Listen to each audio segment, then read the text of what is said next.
जी, अस्सलाम वालेकुम जी। अच्छा मेरे भाई FAR 1 की मॉक की डिस्कशन स्टार्ट करते हैं।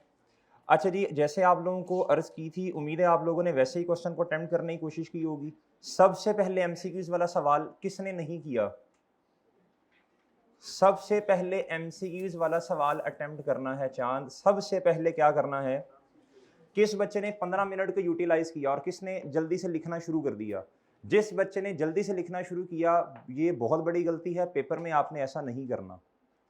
15 मिनट को हर जिस टीचर से आप जौन सा सब्जेक्ट पढ़ रहे होंगे उन्होंने 15 मिनट को यूटिलाइज करना आपको बताया होगा। FAR 1 में आपसे ये करने की कोशिश की थी कि मेरे भाई 15 मिनट को आपने यूटिलाइज कैसे करना है।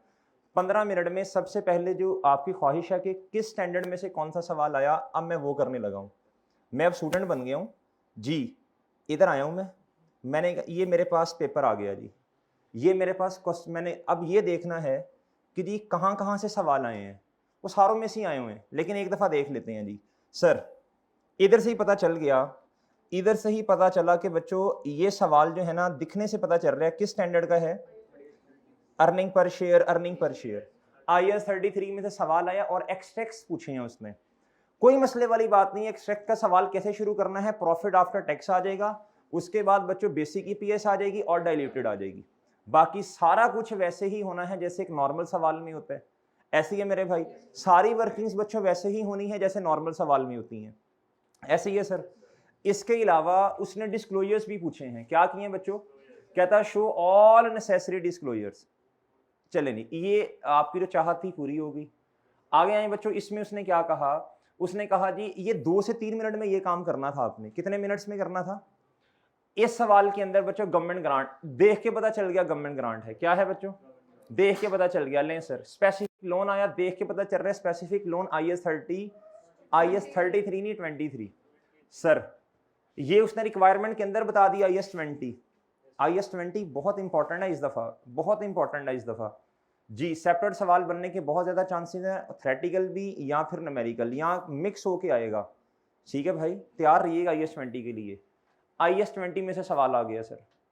आगे आ जाए बच्चों, क्वेश्चन नंबर 3। IS 36 और IS 20 मेंटली तैयार होकर पेपर में जाइएगा।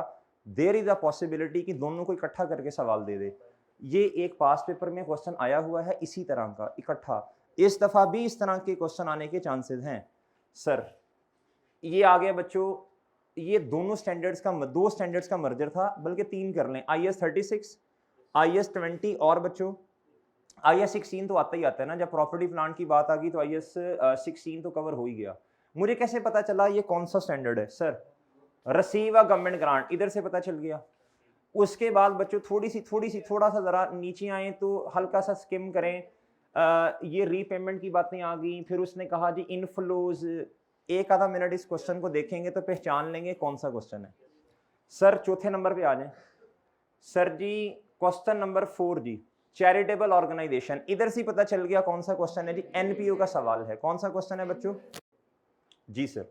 पढ़ने नहीं बैठ जाना, स्किम कर रहा हूं मैं भी, देख रहा हूं कहां कहां से क्वेश्चन आ गए जी। बेहतर तो है ना देखें, डायरेक्ट एमसीक्यू सॉल्व करें, लेकिन जितना मर्जी स्टूडेंट को समझा लें उसने ये काम करना, इसलिए मैं भी करने लग पड़ा हूं जी। हाँ आ जाए इधर भैया जी, आ जाए जी क्वेश्चन नंबर 5 पे। अभी नहीं पता चला, इधर आए। लें sir, there is a possibility कि सर इस तरह का एक क्वेश्चन ना एक दफा पास पेपर में आया हुआ है, एक दफा आया, लास्ट टाइम नहीं 3 अटेम्प्ट्स पहले आया था। दोबारा इस तरह की रेपिटेशन हो सकती है, दोबारा उसने 3 अटेम्प्ट्स हो गई, इस तरह का क्वेश्चन नहीं पूछा, तो मेंटली तैयार रहिएगा। इस दफा रेशियोज में 10 नंबर से ज्यादा का पेपर आ सकता है। रेशियोज, ईपीएस और कंसेप्चुअल फ्रेमवर्क, ये 3 चीजें मिक्स हैं कि एक ग्रिड है जिसके अंदर ये 3 चीजें हैं, कंसेप्चुअल फ्रेमवर्क, ईपीएस और बच्चों रेशियोज। इसमें से 25 से 30 नंबर का पेपर आना है।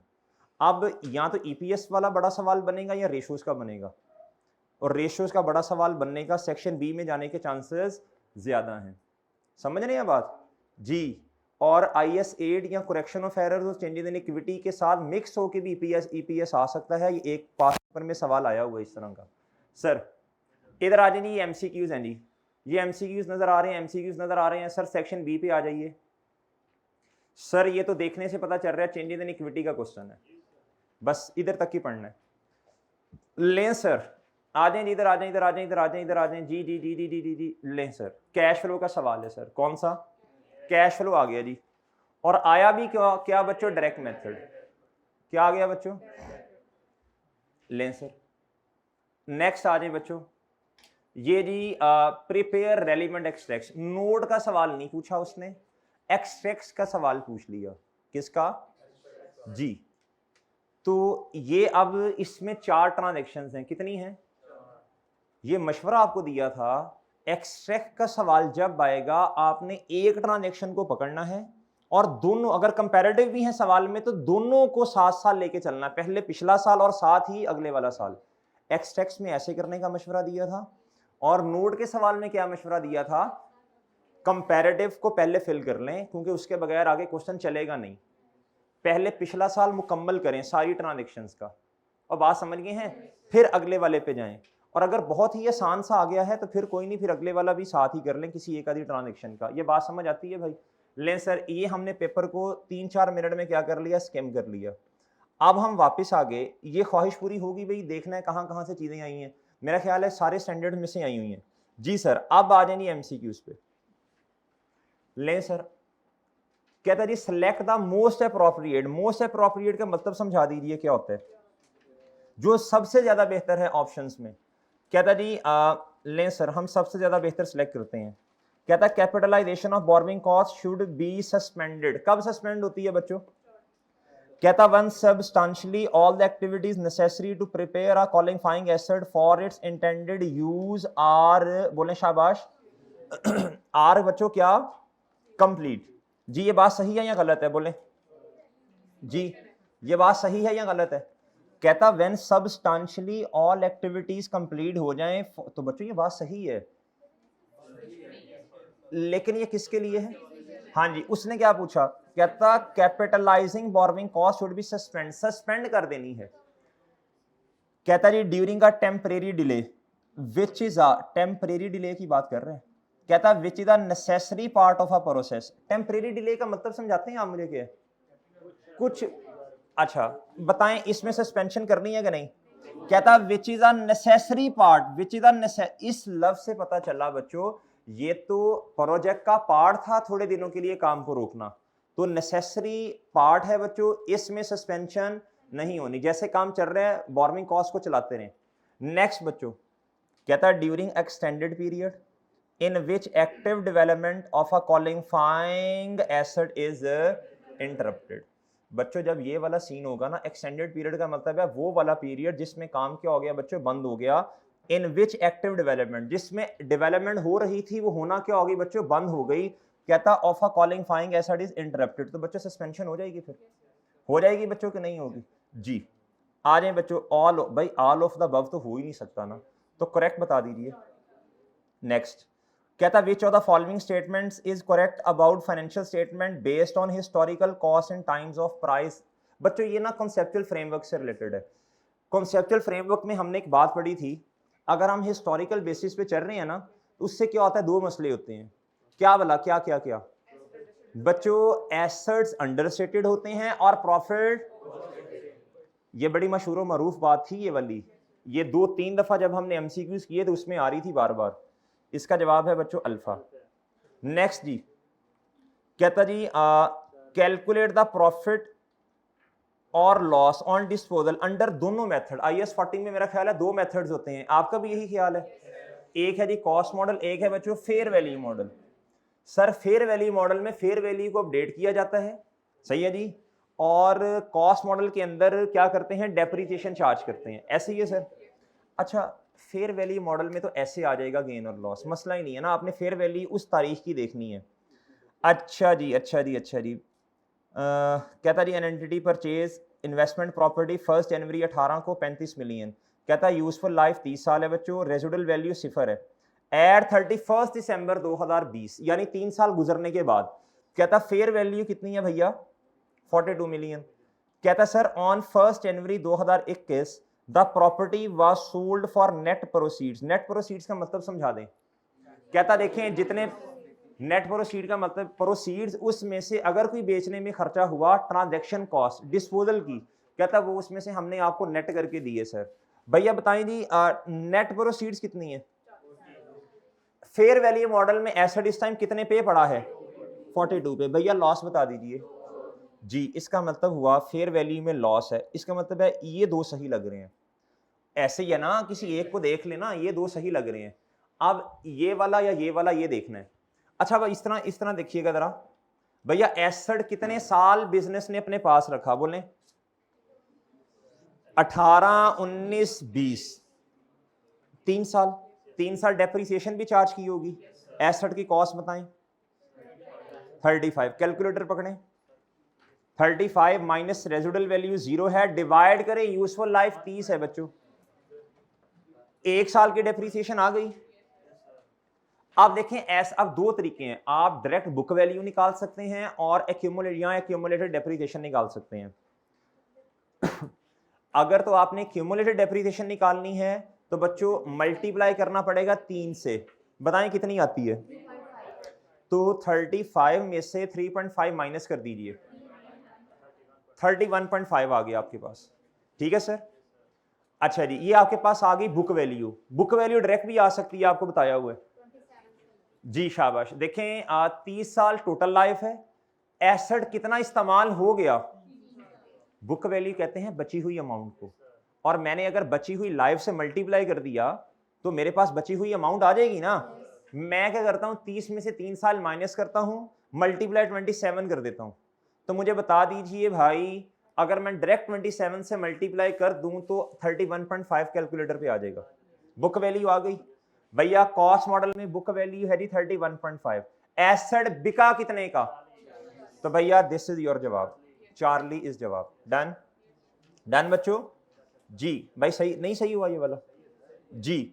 आगे आई, कहता how much profit should be recorded for 2022 under real physical capital maintenance. Physical capital maintenance का कॉन्सेप्ट बताओ भाई।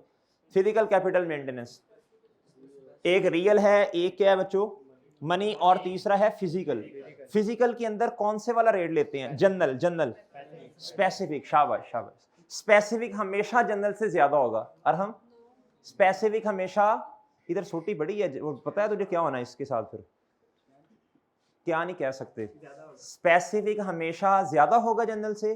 भाई ये कोई जवाब नहीं है जी। आपने आंखें खोल के पढ़ना है, ये बच्चों ने रट्टा लगाया होता है। ज्यादा क्वेश्चन यही होते हैं ना कि स्पेसिफिक हमेशा जनरल से ज्यादा होता है, तो बच्चा जल्दी से इस सवाल को पढ़े जरा। इसमें मेरा ख्याल उल्टा था। प्रॉफिट है इतना बच्चों, इतना ही है ना। जो एडजस्टमेंट आनी है वो प्रॉफिट में से माइनस होगी। एडजस्टमेंट निकलनी कैसे है? आपको ओपनिंग कैपिटल निकालना पड़ेगा जी बच्चों। कहता ओपनिंग एसेट्स हैं जी 2.5 मिलियन के, और बच्चों लाइबिलिटीज हैं 1.35 की। तो लेट मी कनो जी, बल्कि आप मुझे बताएं कैपिटल कितना है? This is capital, opening capital. कहता during 2022 specific price index increase by 17%, और जनरल कितने से बढ़ गया? तो आप 22% से मल्टीप्लाई कर दें, 17% से मल्टीप्लाई करें बच्चों। बताइए बच्चों कितना आता है? 199 19 लें सर। ये एडजस्टमेंट आ गई। प्रॉफिट बताएं, इसमें से माइनस करो ये 474 लें सर। ये जवाब है जी, लें सर। नेक्स्ट आ जाए यार। एमसीक्यूज में तो मार्क्स कोशिश करें कि आपके मैक्सिमम आए, इतने मुश्किल नहीं होते एमसीक्यू। जिसने साथ साथ बुक की रीडिंग की है ना और एमसीक्यू सॉल्व किए हैं उसके लिए आसान होंगे जी। कहता if the existing current ratio of a company is less than क्या बच्चों 1। इसका मतलब ये है करंट एसेट्स कम है और लायबिलिटीज क्या है। आप कोई भी दमशन ले लें, ये सिखाया था इस तरह के एमसीक्यूज। आप कोई भी दमशन ले लें, आप 80 कर लें करंट एसेट्स को, और करंट लायबिलिटीज को कितना कर लो 100 कर लो जी। ऐसे किया था गाजी जी। लें सर। कहता what would be the impact of credit purchase of inventory on the ratio. कहता परपेचुअल सिस्टम आपने इस्तेमाल करना है। एक बात तवज्जो से सुन लीजिएगा, ये अजम्पशन मैंने खुद ऐड की है।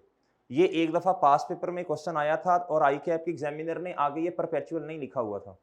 याद रखिएगा फाइनेंशियल अकाउंटिंग में जिधर लफ्ज आता है ना बच्चों इन्वेंट्री का, आपने हमेशा परपेचुअल समझना है। ये जब आई कैप ने ये क्वेश्चन दिया था तो आगे परपेचुअल नहीं लिखा था उसने, और बात समझे हो साइंसदानों जी। अगर लफ्ज इधर इन्वेंट्री का आ गया ना, आपने हमेशा परपेचुअल की तरह ही डील करना है। बताएं जी एंट्री, बताएं क्या होगी, बोलो जी। परचेजेस की हैं जी क्रेडिट पे, इन्वेंट्री डेबिट, और बच्चों क्या जी।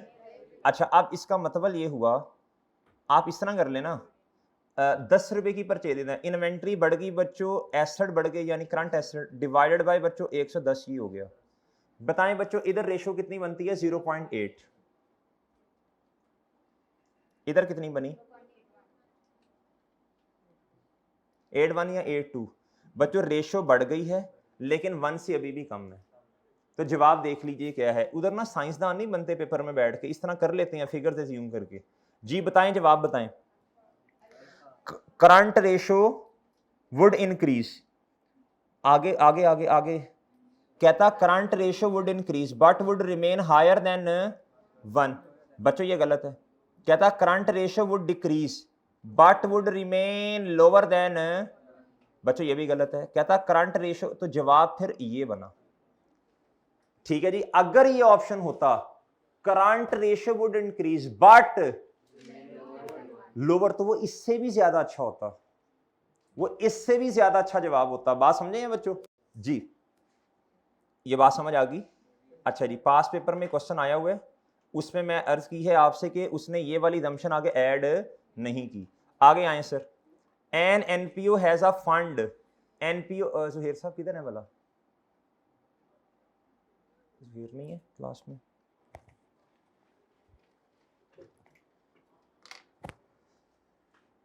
खुबैब है नंबर सुहेर का, करो कॉल जरा उसे, 1 मिनट रुको मुझे करने दो।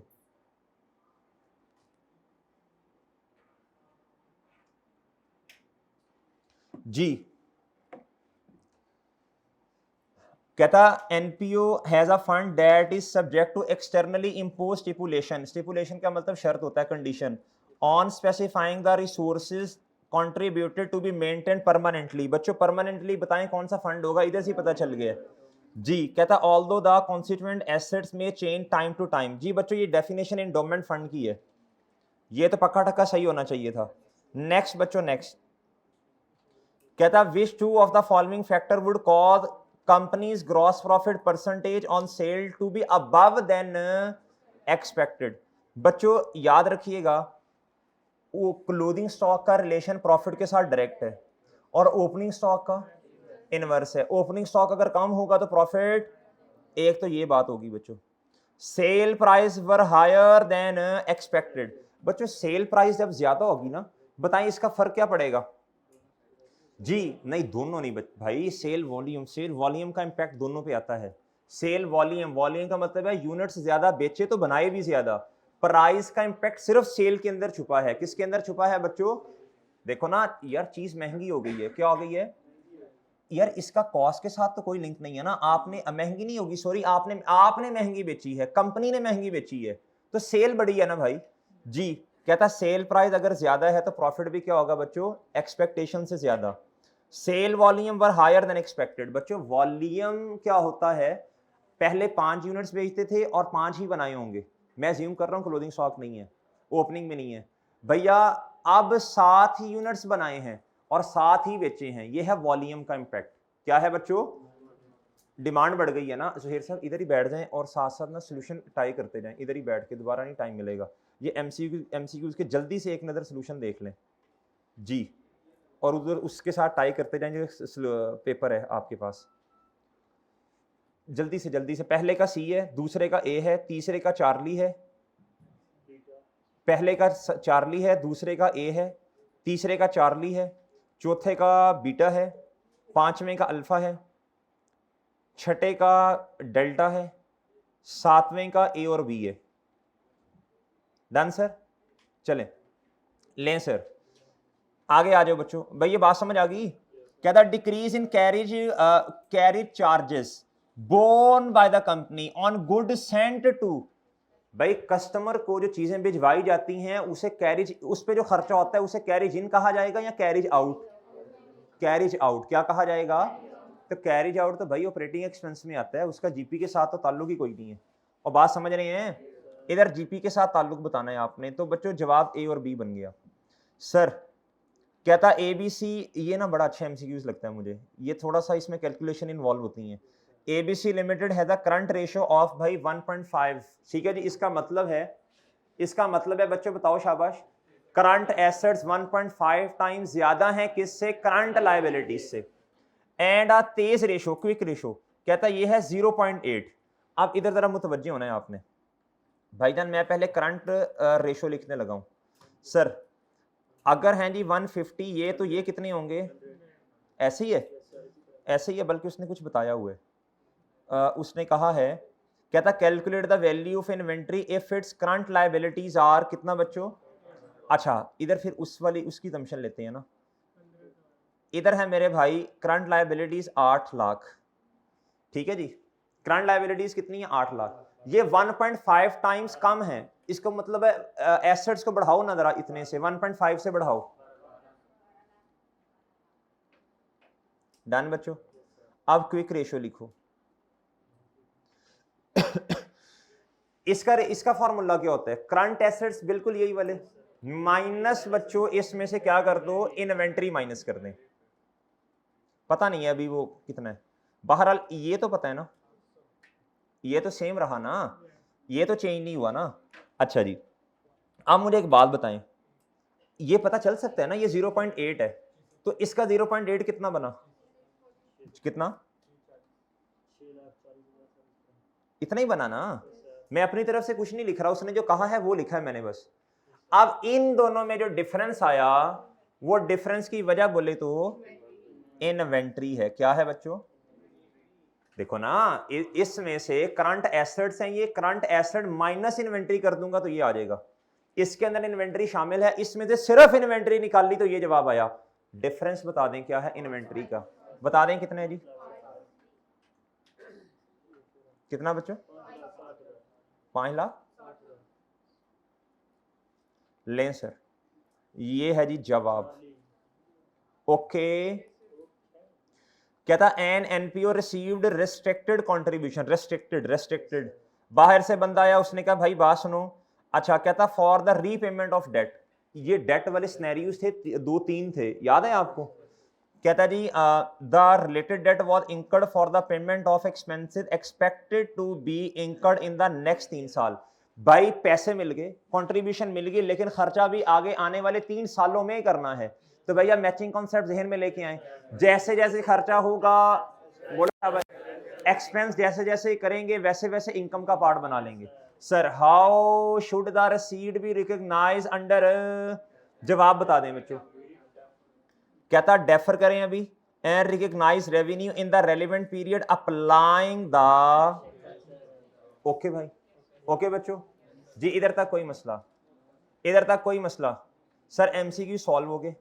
सर आपने तो तकरीबन 12 से 15 मिनट लगाए हैं, 15-16, तो हमें तो 20 लगने चाहिए भाई। आपने समझाना थोड़ी था उधर किसी को, आपने तो खुद सॉल्व करने, आपने समझाना तो नहीं है ना किसी को जी।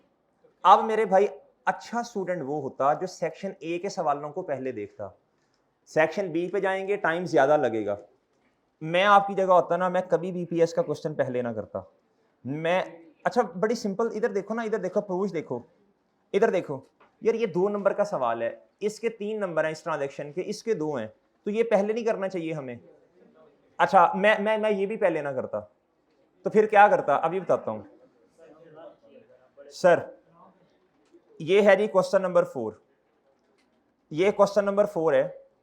ये देखो ना, ये सीधी सादी बातें, इसमें कोई इतना मसला नहीं है। मैं इसको आके देखता, जरा आए जी इधर इधर इधर। क्वेश्चन नंबर 4 जी, मैं तो पहले क्वेश्चन 4 करता जी। किसी ने क्वेश्चन 4 किया हो इस तरह?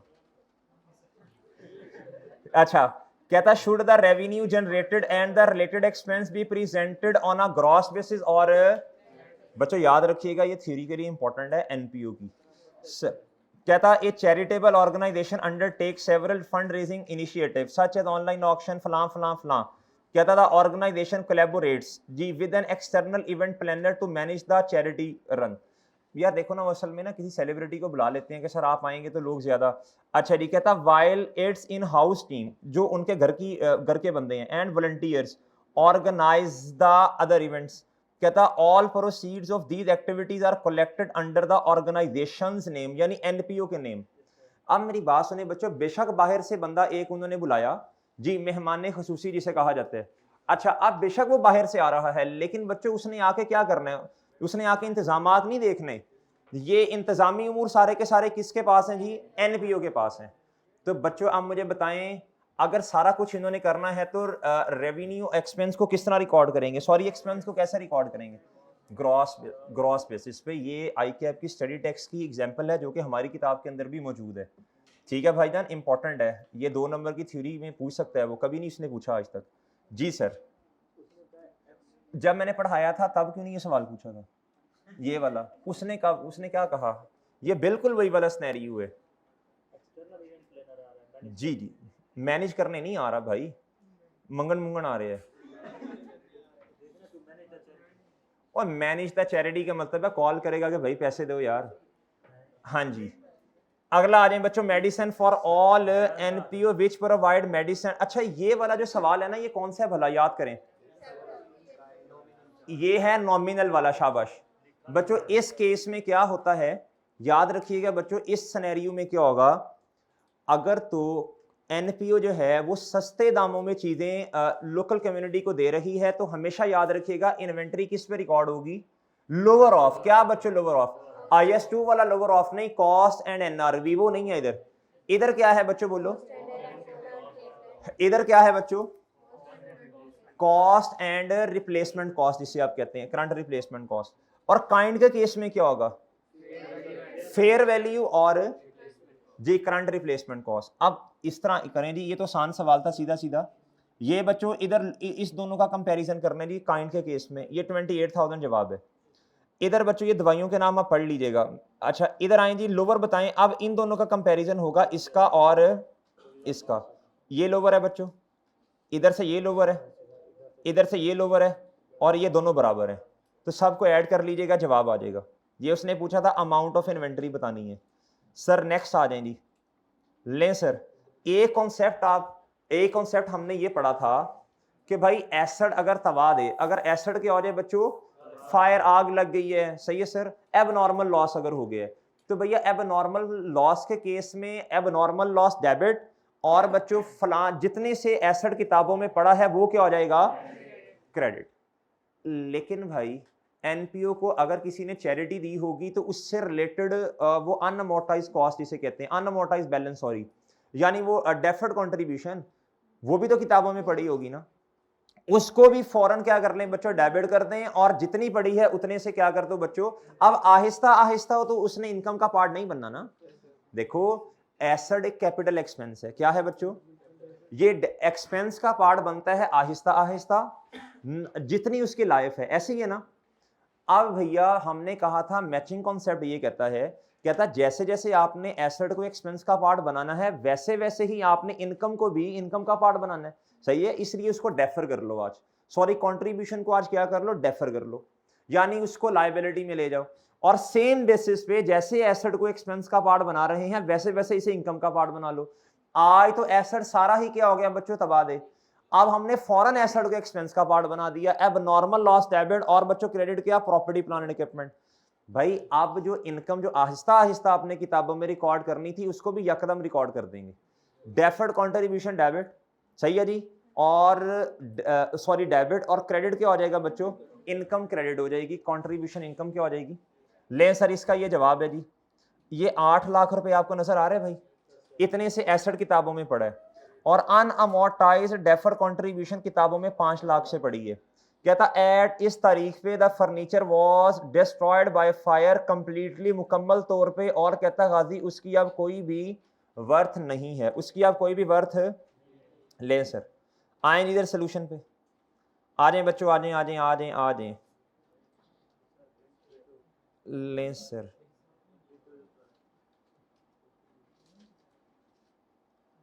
जहीर साहब किधर गए हैं यार? एक तो जहीर गायब हो जाता है।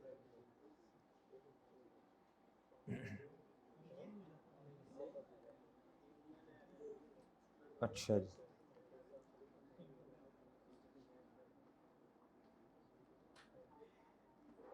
जुहेर भाई ये 3 का सोल्यूशन इधर नजर नहीं आ रहा, ये 3 का देखा, एक ही देखा वही नजर नहीं आ रहा, ये 3 का सोल्यूशन नजर नहीं आ रहा इधर, ये इधर इधर मेरे पास अपडेटेड वाला है, इसमें ऐड करवा दें, वो पुरानी फाइल जो मैंने भेजी उसमें एडेड है, ये ऐड करवा दें, लिख लें इधर अपने पास सर।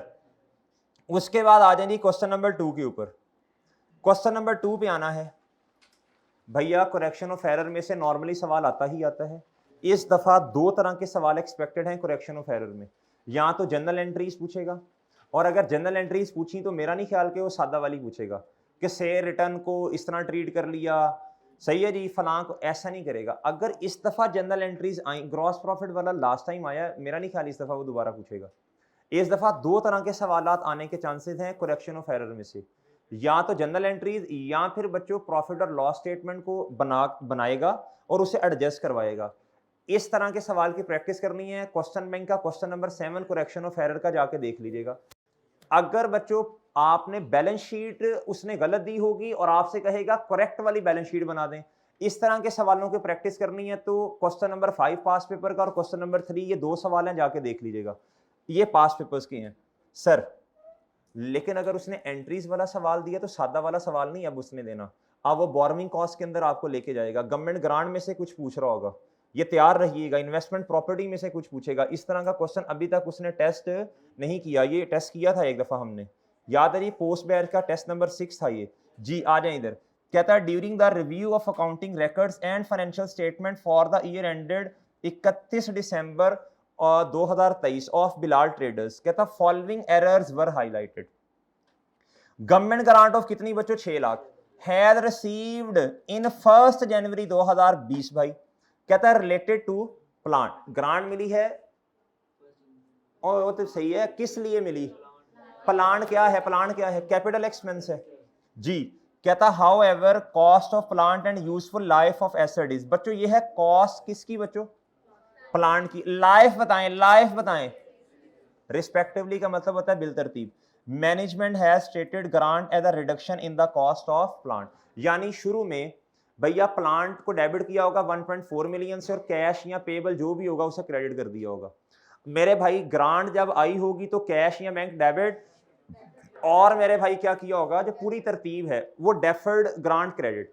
लेकिन साथ ही एक एडिशनल एंट्री करते हैं, 2 तरीके हैं ना बच्चों, अगर तो साथ ही आपने एसेट की कॉस्ट को रिड्यूस करना है तो आपको क्या करना पड़ेगा, डेफर्ड ग्रांट डेबिट, और इसका मतलब है अब किताबों में जो एसेट नजर आएगा वो कितने से है, 14 लाख माइनस 6 लाख, डन। इधर तक किसी को कोई मसला, 8 लाख हो गया, डन बच्चों। और ये काम किस दिन किया, बोलें शाबाश, और 1 जनवरी 20 को, हमारे वाला साल कौन सा है भाई, 31 दिसंबर 2000, अच्छा जी। कहता ऑन 5 जनवरी 2023, यानी हमारे वाले साल में 5 जनवरी का मतलब 1 जनवरी ही होता है, मैंने जान के ये तारीख लिखी थी 5, कि आप क्या करते 5 दिनों की अब डेप्रिसिएशन ही निकालने बैठ जाना, साइंसदान नहीं बनना। Due to non fulfilment of, एक ऑनलाइन वाले स्टूडेंट का सवाल था सर कि डेप्रिसिएशन रोजाना की बेसिस पे क्यों नहीं कैलकुलेट करते, ड्यू, मैंने कहा यार आप जिस कंपनी में जाएंगे ना अकाउंटेंट, उधर रोजाना किया करना, वो आपको डेप्रिसिएशन सिर्फ चार्ज करने की तनख्वाह दिया करेंगे। Due to non fulfilment of condition grant was repayable in, सारी ग्रांट रीपे कर दी, क्या हो गया बच्चों, सारी ग्रांट कितनी थी भैया, बोले शाबाश 6 लाख। कहता है repayment has been posted in the other expense account, अशके भी अशके, अदर एक्सपेंस अकाउंट में उसने जाके क्या कर दिया जी, उसने एंट्री क्या की बच्चों बोलो, अदर एक्सपेंस डेबिट, और मेरे भाई कैश या बैंक होनी क्या चाहिए थी सर, कैश क्रेडिट कोई इख्तलाफ नहीं, बिल्कुल, कितने थे, 6 लाख से। अब मेरे भाई आपको ये तरीका सिखाया हुआ है, इधर आए जी, इधर आए, इधर आए सर, ये जी जुहेर साहब इधर प्रॉफिट और लॉस की जगह, चलें ठीक है बहरहाल जी, इधर आए बच्चों। अब 6 लाख जो इधर आपने लिखा एज इट इज, इधर आके भी आपने वही लिख देना है, सही है भाई, डिवाइडेड बाय बच्चों इसकी यूजफुल लाइफ 6 साल थी, सही है जी, मल्टीप्लाई बच्चों आप कितने से करेंगे, कितने साल गुजर गए ये बताएं शाबाश, 3 गुजर गए हैं, 3 का मतलब बताएं बच्चों, 20 गुजरा, 21 गुजरा और बच्चों 3 साल गुजर गए। इधर मल्टीप्लाई करना है कितने के साथ, 3 के साथ। इधर क्या आ जाएगा जी, ओके बच्चों, और इधर क्या आ जाएगा बच्चों, बैलेंसिंग में 300 रुपये आ जाएगा। डन, इधर तक कोई मसला। अब इसको क्या करना है बच्चों, ये कट गया कैश और ये कैश आपस में क्या हो गए बच्चों, कट गए। अब इख्तलाफ क्या है, जो इधर आना चाहिए, जुहैर साहब ये करने साथ साथ सही, जो इधर आना चाहिए भैया उसको as it is adjusting entry में जाके लिखें, ऐसा ही है सर। और जो इधर गलत आ रहा है उसको रिवर्स कर दें। पहले इसको उठाएं जी, पीपी को करें जी 300 से डेबिट, और भैया प्रॉफिट और लॉस को भी 300 से क्या कर दें, और अदर एक्सपेंस को 600 से क्या कर दें सर, ये आपकी एंट्री बन जाएगी। जुहैर साहब जरा तवज्जो फरमानी है इधर आपने, जी फरमा रहे हैं ना तवज्जो, ये बात समझ आती है आपको, इधर इधर कोई इख्तलाफ आपको? अच्छा जी, एक काम अब और करना है, एक काम और करना है मेरे भाई। आए जरा पहले क्वेश्चन पे, कहता फर्दर ड्यू टू रीपेमेंट, कहता accountant is not aware how the impact of depreciation has been incorporated in the books, so no further entry has been made in the. एक तो थी ना नॉर्मल डेप्रिसिएशन, उसने normal depreciation भी charge नहीं की, उसने कहा यार पता नहीं क्या होना है, उस बेचारे ने नॉर्मल डेप्रिसिएशन भी चार्ज नहीं की। आप देखें जी, इस टाइम एसेट किताबों में कितने का पड़ा होगा, ये बता दीजिए जी, ये बता दीजिए एसेट किताबों में कितने का पड़ा होगा जी। 8 लाख थी जी, 8 लाख का था, डिवाइड कर दें बच्चों कितने से, 6 से, मल्टीप्लाई बाय 3 से करें, बुक वैल्यू आ गई आपके पास, कितना है ये, कितना आता है 4 लाख। अच्छा जी, इसमें प्लस करें 3 लाख रुपया, देखो ना ये अब 3 लाख से एसेट बढ़ेगा भी तो सही ना, ये कितना हो गया 700 कर लें या 7 लाख कर लें इसे, ऐसे ही है भाई, और ऐसे ही होगा ना। ये देखो ना यार, डेट, डिस्क्रिप्शन मेरे भाई, और इसके बाद इधर क्या है, प्लांट है ना, और ऐसे ही है साइंसदानों जी। 1 जनवरी 2, अच्छा मुझे एक बात बता दें, मैं थोड़ा समझ लूं, आप लोग तसल्ली से काम चाहते हैं या जल्दी जल्दी वाला चाहते हैं? चलें, ओके हो गया, डन डन डन, कोई मसला नहीं है। चुप कर जा। 1 जनवरी 2020, 1 जनवरी 2020। अच्छा आप ये कर लें, इंशाल्लाह काफ़ी चीज़ें रिवाइज हो जाएंगी आपकी। 1 जनवरी 20 पे आए बच्चों, इधर आके ना मुझे, सॉरी ये तो डेट है ना, बट डेट ही है ये। अच्छा इधर आके मुझे बताएं बच्चों, कॉस्ट आपने इधर नेट से लिख दी होगी, वो आपने लिखी होगी 8 लाख, क्या लिखा होगा? डन डन मेरे भाई। अच्छा जी, अब आपने एक और काम भी किया होगा भैया, आपने 3 सालों की 31 दिसंबर 2022 तक डेप्रिसिएशन भी तो चार्ज की होगी ना, accumulated depreciation, minus cipher divided by 6 multiply by 3 साल डेप्रिशिएट किया, बताओ कितना है? इस टाइम आपका एसेट पड़ा है बच्चों इतने पे। डन सर, ये है जी 31 दिसंबर 2000 बच्चों 22। अब देखें 1 जनवरी, मैं इसे 1 जनवरी कह लें, 5 कह लें, कोई बड़ा मसला नहीं है, ये ले 5 कह देता हूं, ये लो 5 जनवरी से मेरे भाई, 5 जनवरी पे क्या हुआ, 3 लाख से एसेट बढ़ा भी तो सही ना। अच्छा जब बढ़ेगा मेरे मासूम दोस्तों, ये रीपेमेंट की वजह से एसेट क्या हो गया बच्चों, 3 लाख। अब आपका एसेट कितने का हो गया? नहीं ऐसे नहीं हुआ, ऐसे ही हुआ जी। ये मेरे भाई अब आपके पास आ गई है रिवाइज बीवी, revise book value 31 December, slip of tongue. अच्छा जी, ये है मेरे भाई डेप्रिसिएशन एक्सपेंस।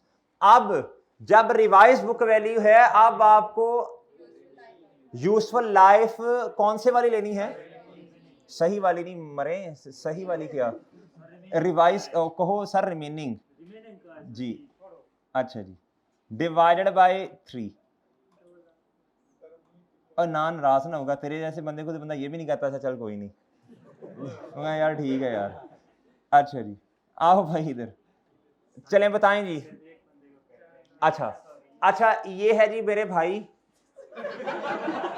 अच्छा ये बताओ, ड्रामे ना करो, ये कितना है? 4 आगे ओके मेरे भाई 4 6 अच्छा इसकी जरूरत भी नहीं है वैसे तो। अच्छा बच्चों इधर आओ, अच्छा इधर आओ, ये डेप्रिसिएशन थी ये हमने फाइंड कर ली। डन बच्चों, डन सर। ये इसको ना देख के जाना, ये इस तरह का उसने ना नहीं पूछा हुआ, वो सादा सादा बातें पूछ लेते हैं। बुक्स ऑफ प्राइम एंट्री की, बुक्स ऑफ प्राइम एंट्री में ये हो गया, डेटर कंट्रोल अकाउंट में ये हो गया। तो जो चीज नहीं आज तक टेस्ट की हुई ना उस पर जरा गौर फिक्र करके जाते हैं पर्चे में। अच्छा जी, कहता स्पेसिफिक लोन ऑफ 2 मिलियन, क्या बच्चों स्पेसिफिक लोन है? कहता has been obtained for the project on 1 January, बोलो शाबाश भैया। स्पेसिफिक का साथ ही ट्रीटमेंट अपने दिमाग में लेके आओ। कब से कैपिटलाइजेशन स्टार्ट होनी है? बोलो शाबाश बोलो भैया। लेटर ऑफ, क्या letter of? Loan obtained, construction work started और कंस्ट्रक्शन रिलेटेड पेमेंट। और कंस्ट्रक्शन रिलेटेड पेमेंट में आपको एक बात समझाई है, सिर्फ कॉन्ट्रैक्टर को जो पेमेंट होती है ना ये कंस्ट्रक्शन रिलेटेड नहीं होती, परमिट फी भी पे करनी पड़ती है। इसके अलावा बच्चों गवर्नमेंट को कोई और फी भी पे करनी पड़ सकती है जी। शाबाश शाबाश। कहता है during the capitalisation period the interest cost and temporary investment income. कहता है जी कैपिटलाइजेशन पीरियड में इंटरेस्ट कॉस्ट जो कि कैपिटलाइज होनी है 3,40,000 है, और भैया टेम्परेरी इन्वेस्टमेंट इनकम 1,35,000 है। डन भाई। कहता अकाउंटेंट ने क्या किया? कहता जी has recorded 3,40,000 as an expense, यानी उसने फाइनेंस कॉस्ट में लिखा, और उस गोंगलू ने क्या किया 1,35,000 लिख दिया मेरे भाई अदर इनकम में। मुझे बताएं ये करेक्ट ट्रीटमेंट है? गलत। अच्छा उसने जो किया वो तो लिख दो ना आप जी। इधर देखें बच्चों, पूरी एंट्री करनी है। उसने कहा जी finance cost, interest expense debit और इंटरेस्ट पेएबल, सही है ना, वो क्रेडिट। या आप कैश लिखना, कैश लिख दो, इसमें मसला नहीं होता। आप मेरे भाई अदर इनकम जो 1,35,000 की है इसको उसने क्या किया होगा? उसने कहा होगा जी रिसीवेबल इनकम, रिसीवेबल डेबिट या कैश डेबिट, और क्रेडिट क्या किया होगा? बोलो इनकम। हालांकि बच्चों इसको तो कैपिटलाइज नहीं होना चाहिए जी, एंट्री ये होनी चाहिए थी बच्चों। इधर आए, ये वही बातें हैं सारी जो अभी मैंने आपको बता दी। इधर आए बच्चों, इधर आओ, इधर आए सर। असल एंट्री क्या होनी चाहिए? पीपी, जब जो फाइनेंस कॉस्ट है जब वो कैपिटलाइज होगी पीपी बढ़ेगा। पीपी को कितने से बढ़ना चाहिए बच्चों बताओ शाबाश। अच्छा इसको ना ज़हीर साहब इधर देखें, इसको मजीद आसान करते हैं, इसको मजीद आसान करो। इधर पीपी को बढ़ाओ 340 से, कितने से? अच्छा जी इसको काटते हैं, पीपी 340 से बढ़ा दिया। अब बढ़ाओ बच्चों, ये भी काट देना है आपने। अब मेरे भाई ये जो एक्रीव्ड एक्सपेंस है ये तो आना ही आना है ना, इतने से कैपिटलाइज होना। एक्सपेंस तो पेएबल है ना बच्चों, वो तो बैंक को देने हैं पैसे। इधर आके लिखो बच्चों एक्रीव्ड, ये पूरा लिखना है ज़हीर साहब आपने जी। ये 340 आ गया, इधर कितना आ गया बच्चों? अब जो इनकम है आप उसको जब कैपिटलाइज करेंगे टेम्परेरी इन्वेस्टमेंट इनकम को, तो पीपी कम होगा ना, माइनस से आती है, याद है आपको? पीपी कर दो बच्चों क्रेडिट, क्या कर दो ज़हीर साहब जी 135 से। और बच्चों ये एक्रीव्ड इनकम क्या है? बोलो बोलो शाबाश। डन सर, ये बात समझ आती है? अब बताओ कटा क्या? एक्रीव्ड इनकम और एक्रीव्ड एक्सपेंस आपस में क्या हो गए बच्चों? कट गए। पीछे रह क्या गया? इधर देखें पीछे रह के गया इंटरेस्ट एक्सपेंस बच्चों, ये है, इसको रिवर्स करो ना। इंटरेस्ट एक्सपेंस को रिवर्स करने का मतलब क्रेडिट करना है। इन्वेस्टमेंट इनकम क्रेडिट है, इसको रिवर्स करोगे तो क्या हो जाएगा? ठीक है बच्चों। और पीपी को क्या कर दो बच्चों? 340 से एक दफा बढ़ाओ और 135 से एक दफा क्या कर दो, या नेट करके लिख दो। डन, डन भाई डन। बात समझ आ गई है? बात समझ आई भाई? ये मैंने आपको ना पूरा लॉजिकली ये समझा दी है। ठीक है सर, आपकी मर्जी है जैसे मर्जी एंट्री कर लें। ये मैंने पूरा लॉजिकली समझाया ताकि ये 205 आया कहां से ये आपको समझ आ जाए। मैं इधर लिख भी देता हूं, 340 माइनस 200 100, ये आ गया बच्चों। डन जी जी। यार कीबोर्ड साथ अटैच होता ना तो। डन जी, साथ साथ सोल्यूशन भी दिखाना है ना, इस तरह सही लिखा नहीं जाता लैपटॉप पे। चलें बहरहाल समझ आ गई है ना जो कहना चाह रहा हूँ? ठीक है, इसको मैंने समझा दी है, बस बच्चे समझ जाएंगे, ना चेंज करें। ठीक है बच्चों, समझ आ गई है ना इसकी? ना चेंज करो, बस समझा दी है। अच्छा जी इधर आए जी, ये वाला सवाल भी हो गया। आगे आ जाए बच्चों इसके बी पार्ट पे, कहता है जी explain the appropriate accounting treatment for this loan. कहता है जी as per IAS 20 government assistance and grant. कहता Masoom pharmaceutical has received funding from the government to support our research project.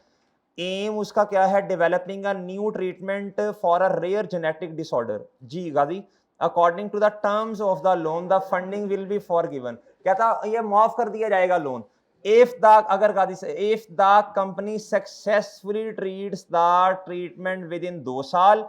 अगर कहता है ये वैक्सीन बना लेती है ना 2 सालों के अंदर अंदर, और कहता है फिर उसको आगे 3 साल बेचना भी नहीं है। 2 शर्तें हैं। पहली तो ये है वैक्सीन 2 सालों में बना लें, और अगली शर्त क्या है बच्चों, याद रखिएगा भैया, इस केस में हमेशा असम्पशन ये ली जाती है कि रीजनेबल एश्योरेंस है कि कंडीशन जितनी भी अटैच हैं सारी गवर्नमेंट ग्रांट वाली, वो सारी क्या हो जाएंगी, मीट। इसका 1 नंबर होगा। कितना होगा बच्चों, डन बच्चों।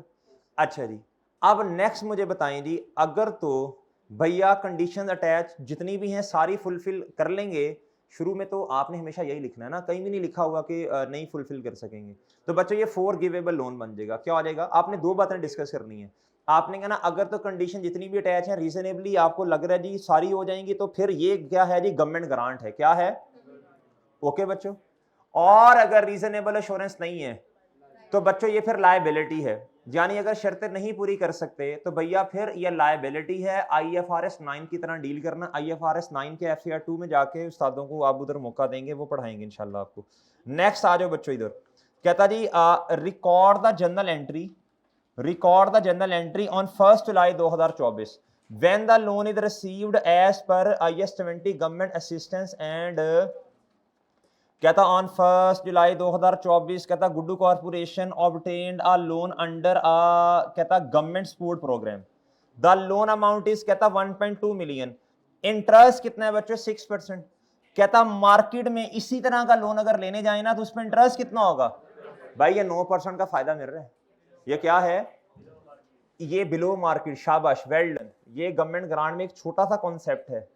ये या तो बड़े सवाल में आके टेस्ट हो सकते हैं, या फिर मेरे भाई ये छोटा सा सवाल बन सकता है। सही है सर जी। कहता था loan is intended to be to provide immediately financial assistant and is due for repayment on इतना। उसने कहा इनिशियली एंट्री क्या होगी, इधर देखें भाई, भैया कैश कितना आया सर, लायबिलिटी, लायबिलिटी लोन कितना है सर, प्रेजेंट वैल्यू निकालनी पड़ेगी इसकी, और बाकी क्या होगा बच्चों, ग्रांट होगी। ये हमेशा क्रेडिट साइड पे आएगी। अब लायबिलिटी कैसे निकालनी है भैया, वो देखे ना, टेबल शेबल बना लें आप। इधर खड़े हैं जी आप, इधर और इधर जी 1। 1 साल है ना, मैंने वैसे 3 साल भी आपको सिखाए थे, इधर सिर्फ 1 साल है जी बच्चों। इंटरेस्ट एक्सपेंस कितना है, ये जितना पे करना उतना लिखना है, 6% से मल्टीप्लाई करना है, 72,000 होगा शायद। सर रीपेमेंट लोन की, रीपेमेंट लोन की जल्दी बोलो,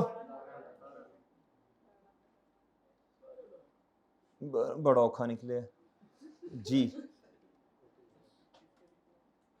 गाजी भाई का जी।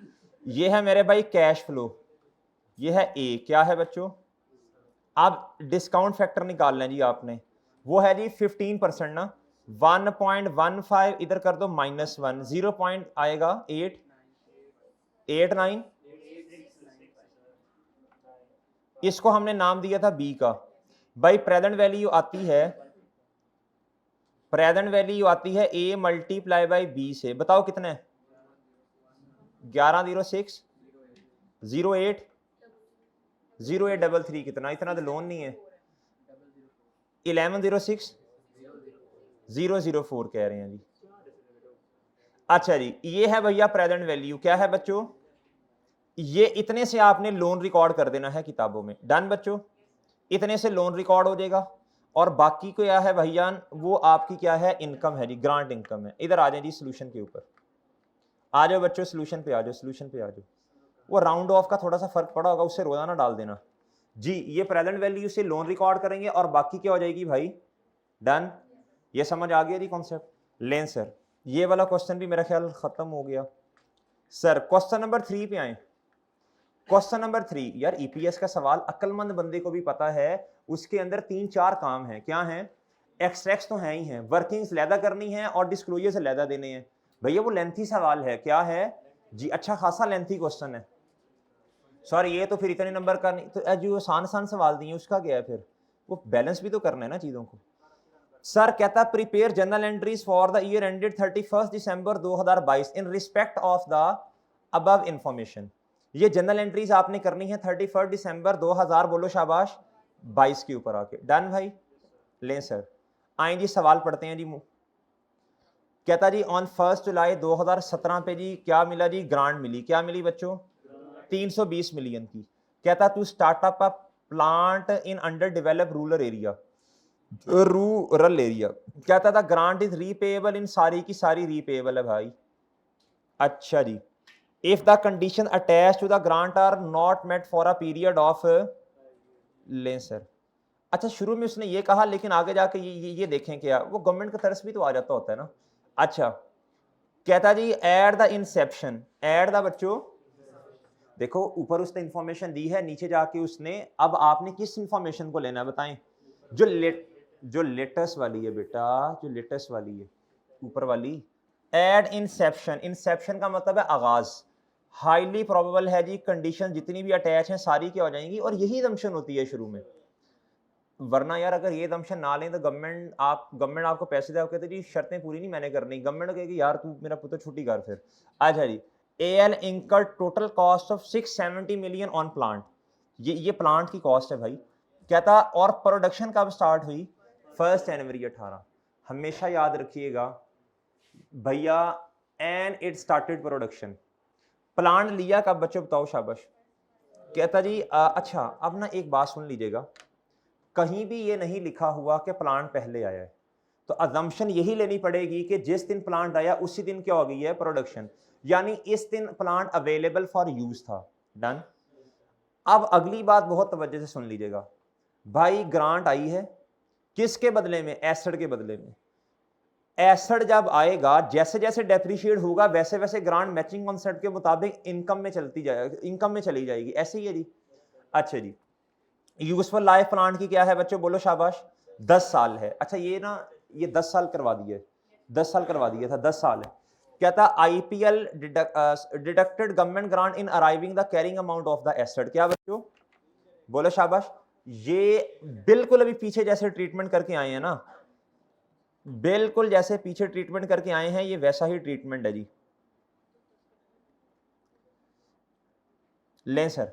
कहता जी इसका मतलब ये है 670 का एसिड है जी, उसमें से 320 निकाल दें जी, बताएं कितना आता है? 350 जी। कहता जी ऑन 1 जनवरी 2022, कितने सालों के बाद बोलो? 18, 19, 20, 21, ओ भाई चार। कहता AL showed its inability to comply with the condition attached to the grant and regulatory authority issued a notice to AL for the repayment of 60%। आप लॉ के स्टूडेंट हैं, आपको मुझसे ज्यादा इस बात का नॉलेज है कि भैया कॉन्ट्रैक्ट में ठीक है जो लिखा, लेकिन अब गवर्नमेंट ने क्या कह दिया? 60%। क्या बच्चों जी? कहता amount of the actual grant की अमाउंट बताओ कितनी है? 320 का 60% करें, मेरा ख्याल 192 बनेगा जी। कहता accordingly the grant was repaid, कहता ग्रांट पे कर दी। डन बच्चों? अच्छा जी, ये बात समझ आ गई। कहता इन view of the grant L carried out impairment review. एक बात आईएएस ना इसमें लिखी है 20 में, देखें अगर ग्रांट को रीपे करना पड़ता है ना तो बच्चों याद रखिएगा साथ में एसिड इंपेयर भी होता है, ये भी है, वो थियोरेटिकल बात एक छोटी सी लिखी है। याद आ गई बच्चों आपको? अभी इसको तो बाद में करते हैं, पहले तो मुझे रीपेमेंट की एंट्री बता देना। कैश क्रेडिट हो गया, उसने जनरल एंट्रीज पूछी हैं, कैश क्रेडिट हो गया बच्चों, क्या हो गया मेरे भाई? अब बताएं, बिल्कुल अभी सवाल जैसे पीछे करके आए हैं, प्रॉफिट और लॉस कितने से डेबिट होगा? प्रॉफिट लॉस का मतलब है जितनी आपने डेप्रिसिएशन पिछले सालों में कम चार्ज की है, यानी एक लफ्ज इस्तेमाल कर लूं मैं, क्यूमुलेटिव डेप्रिसिएशन।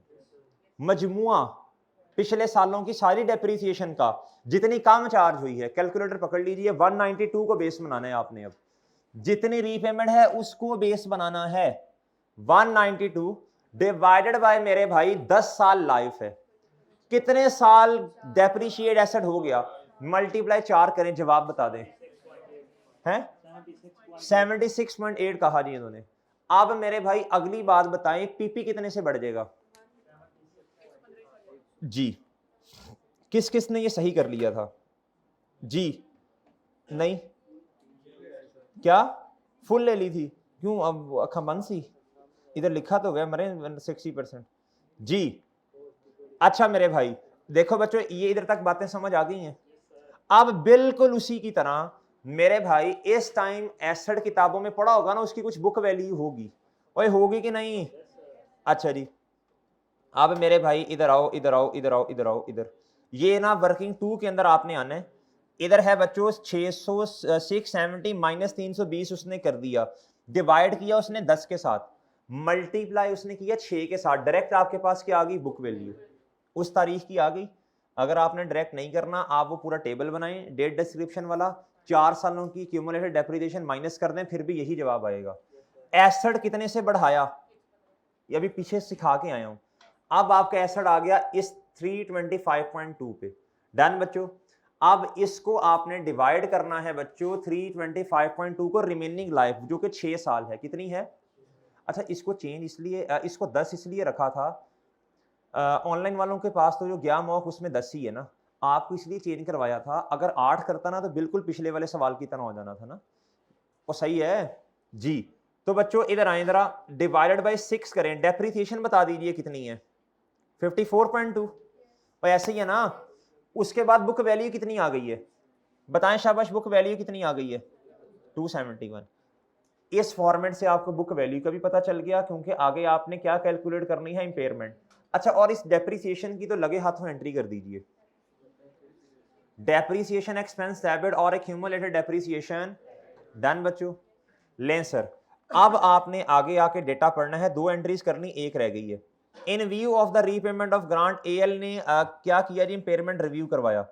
और नॉर्मली ये साल के एंड पे होता है। एक सवाल वैसे ऐसा था, उसमें भी आपको समझाया था, हुसैन ट्रेडर वाला, हुसैन एसोसिएट वाला। उसमें मेरा ख्याल उन्होंने दरमियान में भी बोंगी मार दी थी, वो एक्सेप्शनल सवाल था। क्या था बच्चों जी? बाकी नॉर्मली और प्रैक्टिकली भी इंपेयरमेंट रिव्यू साल के एंड पे होता है, रिपोर्टिंग ईयर के एंड पे होता है। Net cash flow for the remaining life कितना है बच्चों? बोलो शाबाश। 90 मिलियन 2023 के हैं, और 24 के कितने हैं? 80 मिलियन। कहता है these cash flows are net of annual interest and maintenance cost. कहता है इसमें से हमने 2 चीजें माइनस की, इन इधर तक आने के लिए हमने कहता 2 चीजें माइनस कर दी हैं। एक चीज बच्चों क्या माइनस की है? इंटरेस्ट एक्सपेंस, और दूसरा रिपेयर मेंटेनेंस। भाई रिपेयर मेंटेनेंस तो कैश आउटफ्लो है, इंटरेस्ट एक्सपेंस ना या टैक्स एक्सपेंस होता है ना ही इंटरेस्ट वाला। इसको रिवर्स करो बच्चों, अब एड बैक कर दो 10 रुपए को और 6 रुपए को, ये हो जाएगा 100 और ये हो जाएगा 86। और अब बच्चों इस पे डिस्काउंट फैक्टर लगाना है आपने। अच्छा सॉरी, अच्छा ये दोनों के लिए 10 है, ठीक है, ये दोनों के लिए 10 इधर ऐड हो जाएगा और इधर भी 10 हो जाएगा, ये 100 बन जाएगा और ये 90 बन जाएगा। 2023 के कैश फ्लोज बन जाएंगे बच्चों कितना जी? 100। और इधर 80 बन जाएगा, 80 में 10 ऐड करेंगे इंटरेस्ट वाला, तो वो कितना हो जाएगा जी? भैया इसकी प्रेजेंट वैल्यू आ जाएगी, लेकिन आपको इससे आएगी वैल्यू इन यूज। आपको फेयर वैल्यू लेस कॉस्ट और डिस्पोजल भी चाहिए ना। अगर अभी एसेट बेच दिया जाए, कहता एसेट है जी बिक जाएगा 270 का, लेकिन इस पे खर्चा होगा 7 का, तो भैया 263 हो जाएगा, और हो जाएगा जी। इससे आ जाएगी बच्चों आपके पास फेयर वैल्यू, क्या आ जाएगी भैया? डन। और बच्चों इसमें 10 रुपए ऐड किए, इसमें 10 ऐड किए, भाई ये 100 हो गया, 100 हो गया, और ये डिस्काउंट फैक्टर है। सही है सर? तो ये आपके पास जवाब आ जाएगा 161। हम ऐसे वर्किंग करते हैं, इन्होंने जरा ऐसे कर दी है, तो कोई मसला तो नहीं होगा ना? मसला तो नहीं होगा ना? समझ आएंगे, माशाल्लाह मैच्योर हो चुके हैं आप इतने। ए देखो ना भाई, ये 23 है और ये क्या है? 24 है। ये नेट कैश फ्लोज, इधर 100 हुए और इधर कितने हुए? ये है डिस्काउंट फैक्टर, ये देख लीजिएगा। ओके बच्चों, जो समझाना चाह रहा हूँ और समझ आएंगे जी। लें सर, अब मेरे भाई इधर आएंगी 161। क्या बच्चों? 161। Recoverable amount is higher of value in use and fair value less cost of disposal, which is higher? बताएं शाबाश। 263 बच्चों। लेकिन मुझे कैरिंग वैल्यू के साथ कंपैरिजन भी तो करना है ना आपने इसका। वो कितनी है बच्चों? 271 माइनस 263 बच्चों, 8 का इंपेयरमेंट लॉस है। ओके बच्चों, impairment loss debit, accumulated impairment loss credit. जी कौन कौन किसने प्रोसीजर पूरा कर लिया था? किसने प्रोसीजर पूरा कर लिया था? शाबाश जी जी। अच्छा जी, बच्चों समझ आ गई इस क्वेश्चन की? जी जी। अच्छा जी, नेक्स्ट बच्चों, नेक्स्ट नेक्स्ट नेक्स्ट इधर आ जाए मेरे भाई। क्वेश्चन नंबर आप आना है जी आपने, क्वेश्चन नंबर 5 है विंडो ड्रेसिंग। जी आपको बताया हुआ था, किसके सामने नहीं जी, कहता है describe the term window dressing. भाई विंडो ड्रेसिंग क्या होती है? अडॉप्शन, अडॉप्ट करना। कौन से रूल्स? अनएथिकल, अनएथिकल प्रैक्टिसेस को अडॉप्ट करके भाई मैनिपुलेट करना फाइनेंशियल स्टेटमेंट्स को। इसकी कोई 2-3 एग्जांपल दे सकता है? भाई कैपिटल एक्सपेंडिचर को क्या कर लिया? रेवेन्यू बना दिया। रेवेन्यू को क्या कर लिया? और बताएं जी। प्रोविजन जो है, प्रोविजन जी लोअर एस्टिमेट रखा उसका। और बात समझ रहे हैं बच्चों? बिला वजह डिस्काउंट वगैरह दे रहे हैं, ये तो पढ़ लेंगे ना आप। अच्छा जी, ये तो मुफ्त के खैर नंबर थे 3। नेक्स्ट आ रहे हैं मेरे भाई इधर, नेक्स्ट आ रहे हैं बच्चों क्वेश्चन नंबर 5A जी। कहता you are working as the finance manager of Chintu Mintu limited during the year following events took place. कहता चेंज डेप्रिसिएशन मेथड फ्रॉम सीधा line to reducing balance method in property plant and equipment, however rate of depreciation would remain same. भैया पहले straight line method था, अब क्या है बच्चों? बोलो रिड्यूसिंग। तो याद रखिएगा बच्चों, रिड्यूसिंग बैलेंस मेथड में बुक वैल्यू पे रेट लगता है और स्ट्रेट लाइन मेथड में कॉस्ट पे रेट लगता है। Any confusion? डन बच्चों? बताएं जी, अगर रिड्यूसिंग बैलेंस मेथड में आगे हैं तो मुझे बताएं डेप्रिसिएशन एक्सपेंस कम होगा। जब डेप्रिसिएशन एक्सपेंस कम होगा बच्चों, प्रॉफिट क्या हो जाएगा? आप जिधर जिधर प्रॉफिटेबिलिटी वाली रेशोज हैं तो याद रखना बच्चों, प्रॉफिट उधर ऊपर ही आता है। नहीं समझ रहे बात? आपने ग्रॉस प्रॉफिट रेशो निकालनी है, प्रॉफिट ऊपर आएगा, नीचे सेल्स आएंगी। और बात समझ रहे हो? आपने जितनी भी रेशोज निकालनी है, प्रॉफिट ऊपर होगा। और अगर ऊपर वाला बढ़ रहा है तो रेशो भी बच्चों आ जाए सर इधर जी, करवाएं जी फिल। इसमें आपको मशवरा क्या दिया था? पहले एक को फिल करें। कहता net profit to sales ratio. बच्चों प्रॉफिट बढ़ेगा ऊपर, इसका फॉर्मूला मैंने कहा था आपने सबसे पहले इनके फॉर्मूलाज लिखने हैं। किस किसने ये काम कर लिया था? इनके फॉर्मूलाज लिखने को अर्ज की थी कि पहले फॉर्मूले लिखोगे तो आगे बात समझ आएगी, वरना दोबारा दोबारा सोचोगे, दोबारा दोबारा सोचोगे जी, बातें भूल जाते हैं भाई जी। इधर आओ, नेट प्रॉफिट ओवर बच्चों, मैं अब सारे नहीं लिख रहा बस, ठीक है। ऊपर वाला बढ़ेगा तो बच्चों रेशो इंक्रीज होगी। रिटर्न ऑन एसेट का फॉर्मूला बता दें भाई। रिटर्न कौन से वाला रिटर्न? भाई है तो प्रॉफिट ही ना जी, है तो प्रॉफिट ना। और डिवाइड करना है टोटल एसेट से, नहीं बताया तो भाई रेशो बढ़ जाएगी। Return on capital employed, capital employed क्या होता है बच्चों? Debt plus equity. अब बच्चों देखो, आपने कहना सर प्रॉफिट बढ़ रहा है तो इक्विटी भी बढ़ेगी। और भैया लेकिन बताओ कमजोर कौन है? ऊपर वाला। तो ऊपर वाले को देख के, अगर ऊपर वाला भी बढ़ रहा, नीचे वाला भी बढ़ रहा, तो कमजोर को देखेंगे आप। तो भैया कमजोर प्रॉफिट है, तो कमजोर बढ़ रहा है, तो कमजोर के हिसाब से आपने देखना है बच्चों, इंक्रीज होगा। इधर क्या होगा जी मेरे भाई? जी जी जी जी मेरे भाई, आप एसेट्स में देख लें। आप जब डेप्रिसिएशन कम चार्ज हुई है तो एसेट भी तो सिंपल सी बात है बढ़ने है ना, लेकिन एसेट्स तो बहुत ज्यादा होंगे चांद।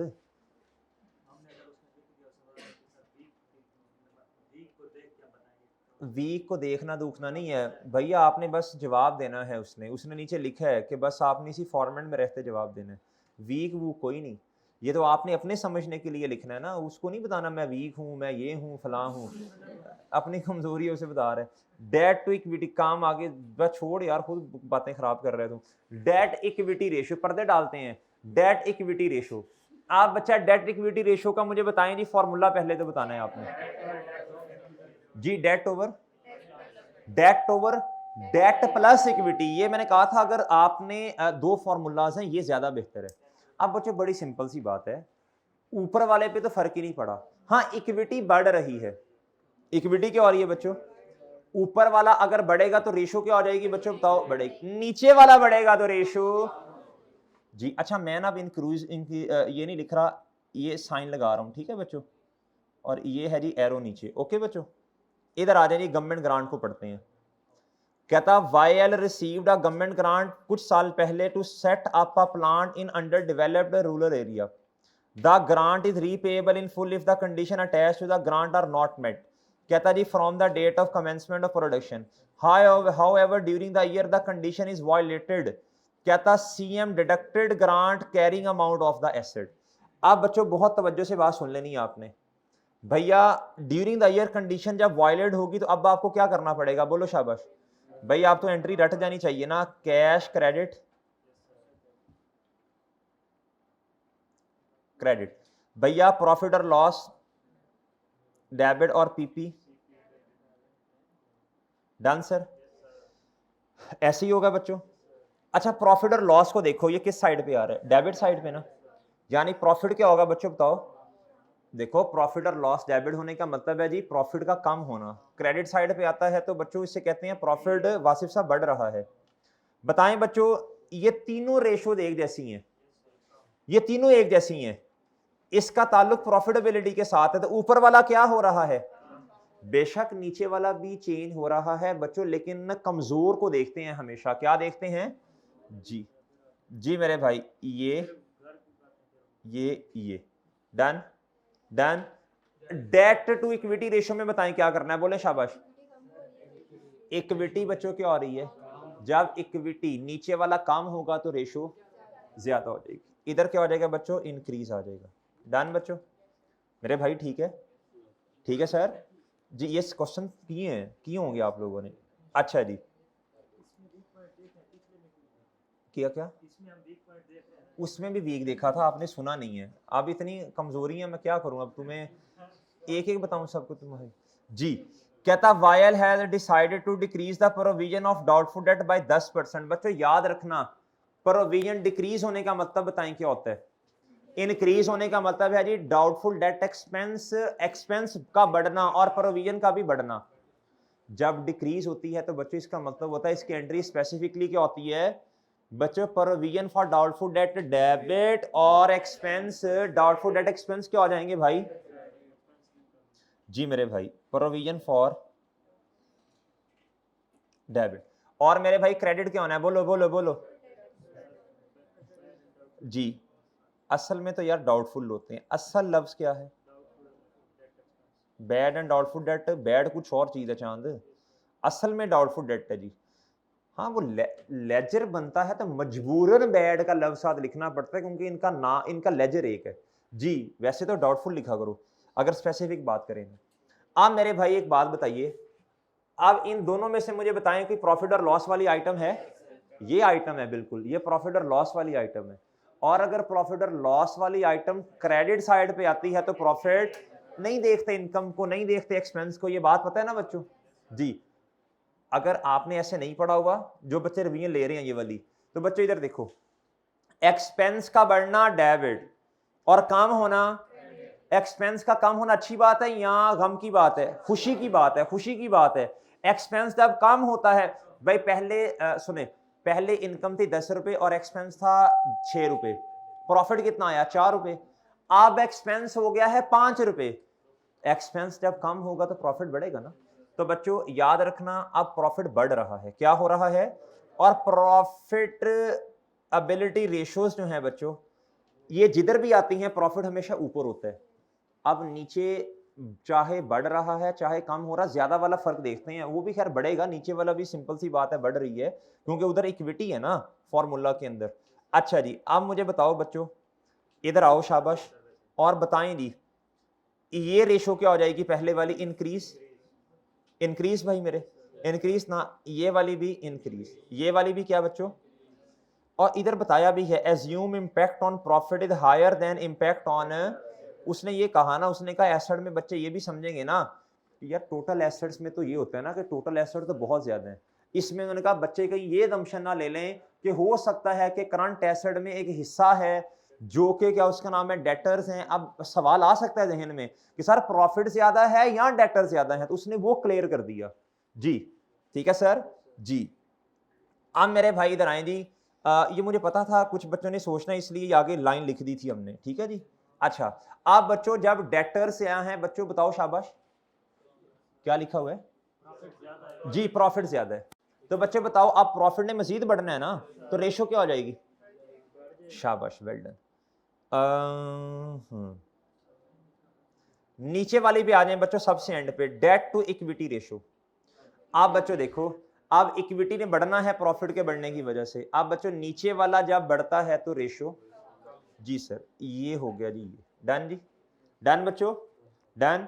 एक क्वेश्चन और कर लेते हैं, उसके बाद 5 मिनट की ब्रेक कर लेंगे।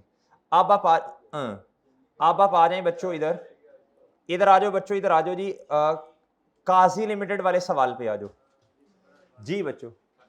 अच्छा इधर देखें, मेरा इसमें मशवरा ये था कि आप पहले ये सवाल करते, ये वाले छोटे सवाल, उसके बाद ये सवाल दिखने से ही लेंथी लग रहा है, या ये वाला कर लेते, यहां सेक्शन बी की तरफ मूव कर जाते आप, यहां सेक्शन बी पे मूव कर जाते, या ये वाला सवाल कर लेते।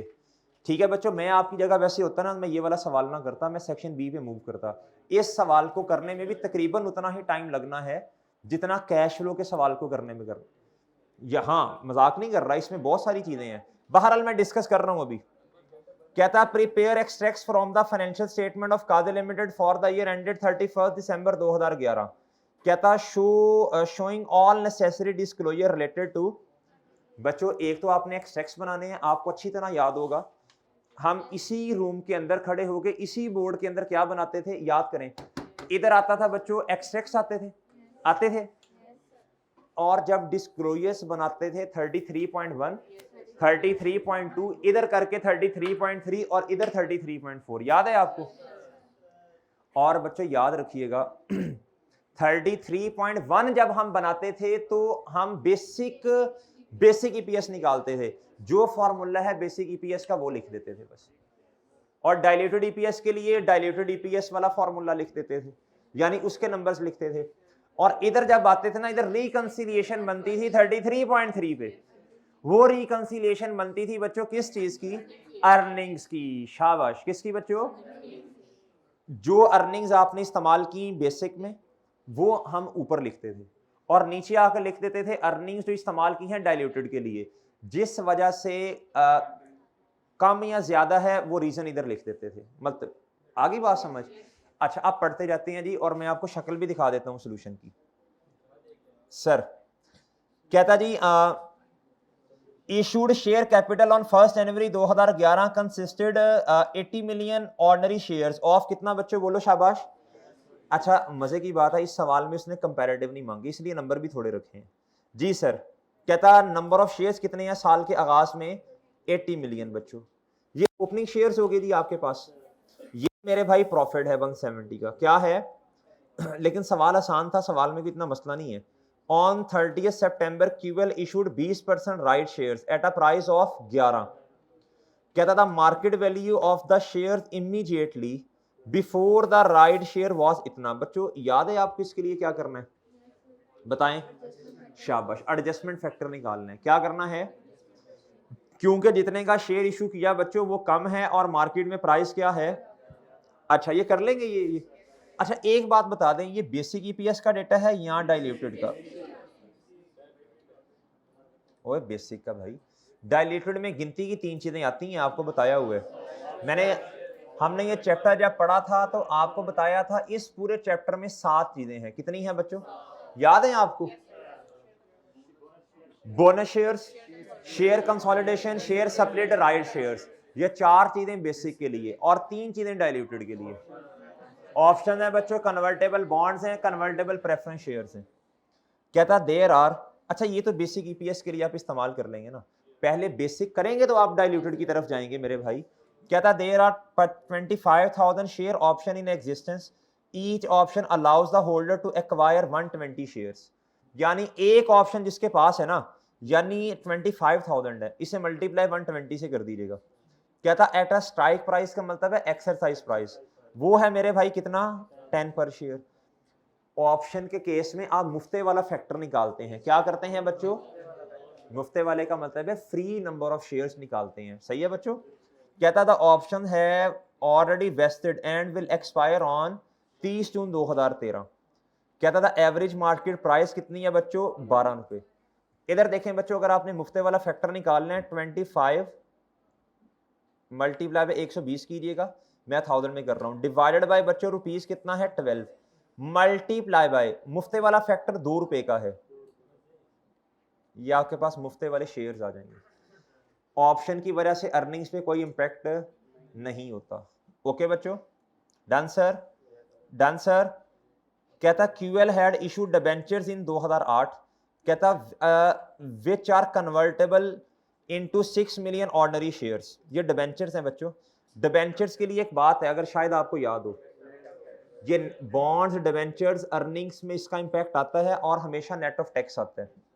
कहता जी the debenture shall be redeem, इतना ठीक है। कहता था conversion option is exercisable during the last, ठीक है भाई, अगली बातें। The interest on debentures for the year कितना है बच्चों, 11 मिलियन। 11 मिलियन को बच्चों आपने 65% से मल्टीप्लाई करना है डाइल्यूटेड के लिए। ये डाइल्यूटेड का डेटा है, किसका है। अब नंबर, ये तो आपने अर्निंग्स निकालनी, नंबर ऑफ शेयर्स कैसे निकालोगे, खुद बताया हुआ है इसने। डन जी, अभी मैं शक्ल दिखा देता हूं, अभी तो जुबानी बता रहा हूं। कहता प्रेफरेंस शेयर इशू किए हैं 2009 में, कहता कन्वर्टेबल हैं इनटू 4 मिलियन ऑर्डिनरी शेयर्स। बच्चों उसने खुद बताई हुई है बातें सारी। कहता था डिविडेंड पेड कितना है बच्चों, 5.75 मिलियन। कितना है बच्चों, उसने ये भी खुद बता दिया। सही है सर। अब आप आ जाएं सोल्यूशन पे। सर आए जी, इधर आए। सबसे पहले मेरे भाई वर्किंग होगी, क्या होगी बच्चों, सबसे पहले वर्किंग। प्रॉफिट आपके पास है, आपने क्या करना है बच्चों, weighted average number of shares निकालने हैं। भैया ये सारी वही बातें हो गई हैं, ये उसने एडजस्टमेंट फैक्टर लिया, ये आप निकाल लेंगे खुद। ये राइट शेयर्स हैं, क्या है बच्चों, राइट शेयर्स के लिए ना आपको वैसे एडजस्टमेंट फैक्टर अगर निकालना पड़े तो भैया इधर देखो, इधर देखो, इधर आए, इधर क्या आएंगे, प्राइस, और जी ये आ जाएगा टोटल। सर कितने, कितना राइट, 20% है, इस तरह सिखाया था आपको। नहीं भाई 4 नहीं करना, ये सिखाया था आपको, याद है आपको, ये था जी न्यू 100 कर लें, 100 कर लें, मैंने इस तरह सिखाया बच्चों को जी। न्यू इधर बताएं बच्चों, सॉरी बिफोर 100 कर लें, कोई मसला नहीं है। न्यू जी मेरे भाई, आप इधर आए जी, बताएं पहले कितनी प्राइस थी जी, बिफोर 12.5, और कितने पे इशू किया, ये कितना आता है यार, कितना आता है, डन, यही ये 11 है, ये 12.5 ही है, ये कितनी है, ये कितना आता है 2 पॉइंट जी, ये कितना आता है बच्चों जी। एक्स थ्योरेटिकल प्राइस कैसे आती है जी, कुछ करने की जरूरत नहीं है, डिवाइड कर दो इस पे। डन, इसको याद है मैं किस कलर से लिखता था जी, बोलो जी। जी भाई ठीक है, इंशाल्लाह आपकी ख्वाहिश। इधर देखो जी, होता है बाज़ औक़ात बंदे के शौक नहीं पूरे होते। अच्छा इधर आओ बच्चों, इधर आओ, इधर इधर इधर देखना, इधर देख, इधर भैया इधर देखो। अब आपने मुझे बताएं जी, एडजस्टमेंट फैक्टर के लिए किसको लेना है, आपने जल्दी बोलना है, जल्दी। ये ऐसी है मेरे भाई, ये क्या होगा बच्चों बताओ जी, इसका फॉर्मूला क्या होता है ये बताओ भैया। बिफोर राइट शेयर्स वो प्राइस लेनी है, डिवाइड करना है एक्स थ्योरेटिकल प्राइस। डन बच्चों, वो ये है, ये है, डन। अच्छा जी, कोई मसला इधर तक, कोई मसला। अब नंबर ऑफ शेयर्स बढ़ाने भी तो है ना, तो बच्चों वो सिंपल ही है, ऊपर वाला नीचे वाला, वो आपको अब सारी बातें याद है इंशाल्लाह, वो आप कर लेंगे। डन बच्चों, लें सर। अब आप आ जाओ बच्चों, इधर आ जाओ। एक हेलो गाजी, इधर देख। अब ये आपके पास आ गए हैं बच्चों, क्या बोलो शाबाश, ये आपके पास आ गए हैं weighted average number of shares. Profit उसने आपको खुद दिया हुआ है। तो इधर आओ बच्चों, इधर आओ, इधर आओ। ओए होए, जुर्म अजीम हो गया यार, जल्दी से चार्जर भाई, सुहेर साहब चार्जर नहीं लाए हुए। अच्छा जी, इधर रोक दें लेक्चर, फिर ब्रेक ही करनी पड़ेगी, 2 3 4 5 मिनट की कर लें जल्दी से शाबाश।